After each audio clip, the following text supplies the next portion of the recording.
Pinay na si Dia Matei, wagi sa Reina Hispano-Americana 2025 sa Bolivia.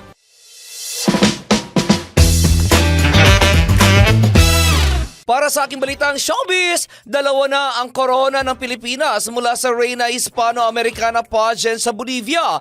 Ito'y matapos na mapanalunan ng pambato ng Pilipinas ngayong taon na si Dia Matei ang corona sa nasabing pageant sa finals na ginanap kahapon sa Santa Cruz, Bolivia. Tinalo ni Dia ang 24 na nagtatangkarang candidates sa Latina-dominated pageant para sundan ang yapak ng kauna-unahang Pinay na nakakuha ng nasabing corona na si Winwin Marquez. Sa last two standing, nakalaban ni Dia ang pambato ng Venezuela na si Sofia Fernandez na itinanghal ni Verena o Vice Queen, habang kasama naman sa mga runners-up o mga finalistas ang mga pambato mula sa Colombia, Spain, Peru, Brazil at Poland. Suot ng gold gown na gawa ng designer na si Rian Fernandez, rumatsyada ang Pinay Beauty Queen sa final question and answer, dahilan para makuha nito ang corona.